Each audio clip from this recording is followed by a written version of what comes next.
नमस्कार, मैं Vijay Kumar Punia VKP time news से आपका हमारे चैनल पे स्वागत है। चलते हैं खबरों की तरफ। खबरें लेके मैं सोशल मीडिया से जो खबरें आप लोगों को देखने को नहीं मिलती, कभी मिलेगी भी नहीं, ना ही मेन स्ट्रीम मीडिया में आपको वो खबरें दिखाई देगी। यहाँ तक कि आपको अखबारों में भी दिखाई नहीं देगी। लेकिन वो जो मैं खबरें लेके आऊँ वो हार्ड वर्क करके सोशल मीडिया को सर्च करके निकाल के लेके आऊँ। सबसे पहली खबर है नरेंद्र मोदी की। नरेंद्र मोदी ने सलमान इस्लाम खान है, इन्होंने लिखा, नितिन गडकरी जी आप जबरन बन जाओ पीएम, इस आदमी को इनके गुरु आसाराम के पास भेज दो। मतलब नरेंद्र मोदी की फ़ोटो है और आपको मैं अभी वीडियो भी दिखाऊंगा नरेंद्र मोदी की फ़ोटो। और उस पर क्या कहने लगे, जमशेद टाटा को उद्योग लगाने की प्रेरणा स्वामी विवेकानंद जी से मिली थी। ये मोदी जी कह रहे हैं। जमशेद जी टाटा ने जब पहली फैक्ट्री लगाई थी तब विवेकानंद जी की आयु, उस वक्त विवेकानंद जो महज 6 साल थे, और जब जमशेद टाटा ने जब पहली फैक्ट्री लगाई थी तब थे वो 6 साल के। ये इन्होंने बताया कि जमशेद ने जब फैक्ट्री लगाई थी टाटा ने, और विवेकानंद जी कितने साल के थे। अब मोदी जी कह रहे हैं कि जमशेद टाटा ने फैक्ट्री लगाने की प्रेरणा स्वामी विवेकानंद से ली थी। ये एक कमेंट है उनका। कृष्णकांत भी यही लिखते हैं, जमशेद टाटा का जन्म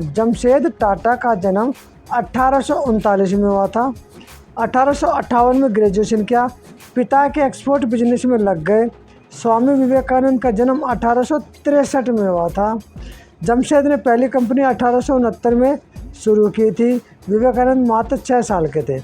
इनके मुताबिक स्वामी जी ने जमशेद टाटा से कहा, मेक इन इंडिया लगाओ ना, भक्तों को उल्लू बनाया जा रहा है। ये जो ट्विटर पे अपने कमेंट डालते हैं, जैसे कृष्णकांत है और भी है, मोदी जी की फ़ोटो दिखा के। अब आप इस वीडियो को भी देख लें। लेकिन जिसको मालूम होगा कि विवेकानंद जी और जमशेद जी टाटा के बीच जो संवाद हुआ, अगर वो संवाद मालूम होगा, विवेकानंद जी और जमशेद जी टाटा के बीच का जो पत्र व्यवहार है वो किसी को देखा होगा तो पता चलेगा कि उस समय गुलाम हिंदुस्तान था। तब भी विवेकानंद 30 साल का नौजवान जमशेद जी टाटा जैसे वरिष्ठ व्यक्ति को कह रहा है कि भारत में उद्योग लगाओ ना, मेक इन इंडिया बनाओ ना। देख लेना अपने इस वीडियो। किस तरह से प्रधानमंत्री मोदी जी ये बता रहे कि जमशेद टाटा ने जब पहले फैक्ट्री लगाई थी तो स्वामी विवेकानंद से प्रेरणा ली थी, उन्होंने उनको कहा था, तब जाकर उन्होंने फैक्ट्री लगाई थी। ये प्रधानमंत्री, हमारे देश के प्रधानमंत्री नरेंद्र मोदी एक भाषण के माध्यम से लोगों को बताने की कोशिश की थी, जो कि मैंने आपको वीडियो में दिखा दिया। अब आगे चलते हैं। एडवोकेट नजनीन अख्तर क्या लिखती है, कर्नाटक में 10,000 बहुजनों ने बुद्ध धर्म स्वीकार किया। जिस तरह से 5 अक्टूबर को दशहरे के दिन राजेंद्र पाल गौतम ने राजरत्न अम्बेडकर के प्रोग्राम में जय भीम मिशन ने भी, और भारतीय बौद्धिक सोसाइटी ने जो राजरत्न चलाते हैं, दोनों ने मिलकर अम्बेडकर भवन में प्रोग्राम किया था। और वहाँ पे राजरत्न अम्बेडकर, बाबा साहब अम्बेडकर के प्रपोत्र ने 22 प्रतिज्ञा दिलाई थी। राजेंद्र पाल गौतम जब उसके बराबर में खड़ा था, उसको मीडिया ने हवा बनाया, मीडिया में चला दिया और एक पार्टी को टारगेट किया। और सोचने वाली बात यह है कि अरविंद केजरीवाल ने प्रधानमंत्री राजेंद्र पाल गौतम को मंत्री पद से ही हटा दिया। तो एक आईएएस ऑफिसर थी, दुनिया में पहली बार किसी आईएएस अधिकारी ने 22 प्रतिज्ञा दिलाई है। अब तो अंधभक्त सच में खतरे में लग रहे हैं, कहीं विलुप्त ना हो जाए। तो ये आप ट्वीट भी देख सकते हैं, और इनकी वीडियो में इसलिए नहीं दिखा सकता क्योंकि दूसरी लैंग्वेज में आपकी समझ में नहीं आएगी। ब्रजेंद्र सिंह यादव क्या लिखते हैं, उत्तराखंड सरकार के अपर मुख्य सचिव गृह राधा रतूड़ी का उत्तर प्रदेश पुलिस पर गंभीर आरोप लगाते हुए कहा कि यूपी पुलिस निर्दोष को पकड़कर कहती है क्राइम सॉल्व कर दिया है। आप इनकी वीडियो भी देखिए। नहीं है, जो क्राइम है वो सॉल्व होनी चाहिए और सही तरीके से सॉल्व होना चाहिए, और किसी निर्दोष को पकड़ना भी नहीं चाहिए, ये भी गलत है।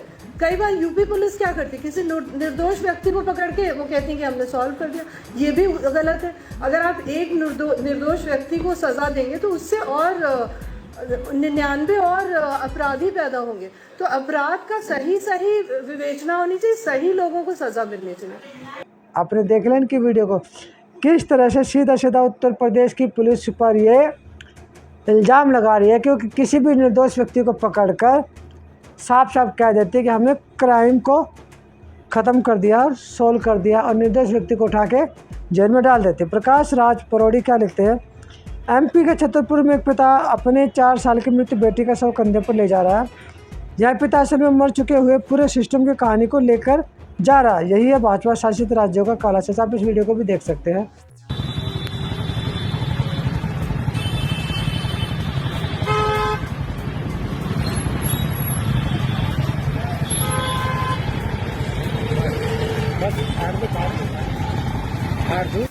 देख लिया आपने इस वीडियो को, किस तरह से एक मरे हुए बच्चे को मध्य प्रदेश के अंदर, जहाँ पे भारतीय जनता पार्टी की सरकार है, लेके जा रहा है। और ये बड़े शर्म की बात है। यहाँ पे आप इस फोटो को देखिए, किस तरह से एक व्यक्ति है जो वेंट टू मून, जो चांद पे गया और मात्र उसने 5 फोटो खिंचवाए, और एक व्यक्ति है जो टॉयलेट में गया, जो हमारे प्रधानमंत्री नरेंद्र मोदी की फ़ोटो है ये, जो टॉयलेट में गया और उन्होंने 37 फ़ोटो टॉयलेट में जाके खिंचवाए।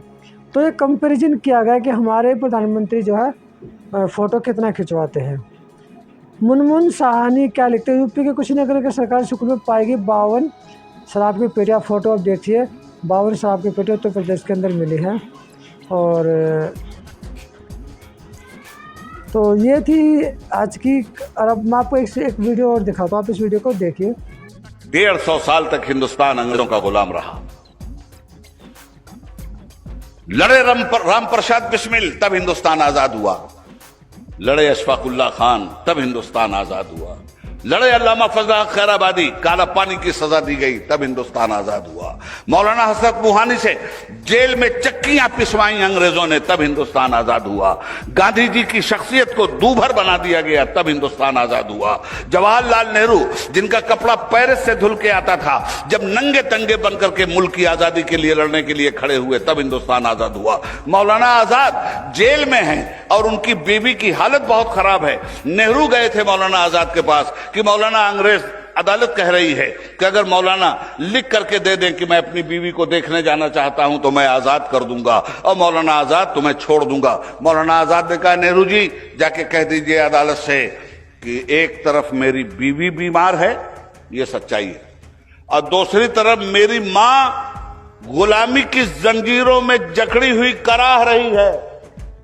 वो मेरी बीवी है जो मेरे घर में है, और ये हिंदुस्तान मेरी मां है जिसको अंग्रेजों ने जंजीरों में जकड़ लिया है। मेरी मां के पैर से जब तक जंजीर नहीं हटेगी तब तक बीवी मरती है तो मर जाए। मैं अपनी मां के लिए बीवी का बलिदान तो दे सकता हूं, अपनी मां का बलिदान नहीं दे सकता। ये है हिंदुस्तान और ये है इस मुल्क की आजादी। बचाइए इसको, बचाइए। मत पैदा होने दीजिए हिंदू मुस्लिम में नफरत की दीवारें, मत खड़ी करने दीजिए, मत खड़ी कीजिए। इस मुल्क की भलाई इसी में है कि पढ़ो लिखो इंसान बनो, भारत की पहचान बनो। देख लेना अपने इसकी वीडियो को, किस तरह से एक मुस्लिम व्यक्ति, जब देश आज़ाद नहीं हुआ था, अंग्रेजों के साथ लोहा ले रहे थे, तो तब के जो क्रांतिकारी थे, उन क्रांतिकारियों के बारे में एक मुस्लिम धर्मगुरु क्या बातें बोल रहा है, उनका बखान कर रहा है, उनके बारे में बता कि उस वक्त जो है ऐसे ऐसे हुआ था, तब जाके हमारा देश आज़ाद हुआ था। जो आज के वक्त में उन्हीं नेताओं को टारगेट किया जा रहा है, लेकिन ये धर्मगुरु बता रहे हैं कि पहले किस तरह से नेता थे और उन्होंने किस तरह से संघर्ष किया और किस तरह से जो है देश को आज़ादी दिलाई थी और कितनी सारी कुर्बानियाँ उन्होंने दी थी। यहाँ तक कि जवाहरलाल नेहरू के बारे में यही कहा कि लंदन से जब उनके कपड़े प्रेस होकर आते थे, तब उन्होंने जब वो छोड़ा राजनीति में, तब लाठियाँ भी खाई, अंग्रेज़ों की लाठियाँ खाई और देश को आज़ाद कराया। लेकिन अगर आप वर्तमान में आप देखोगे तो क्या बोला जाता है कि नेहरू ने देश को बर्बाद कर दिया, नेहरू ने देश को बर्बाद कर दिया, जो आज के वक्त में आप गोदी मीडिया आपको दिखा रहा। लेकिन ये धर्मगुरु नेहरू के बारे में, गांधी के बारे में, सुभाष चंद्र बोस के बारे में, भगत सिंह के बारे में काफ़ी सारी बातें आप लोगों को इन्होंने बताई है, जो कि आप लोगों ने वीडियो में देख लिया है। तो मैं Vijay Kumar Poonia, VKP time news से आप वीडियो को शेयर कीजिए, लोगों तक पहुँचाएँ।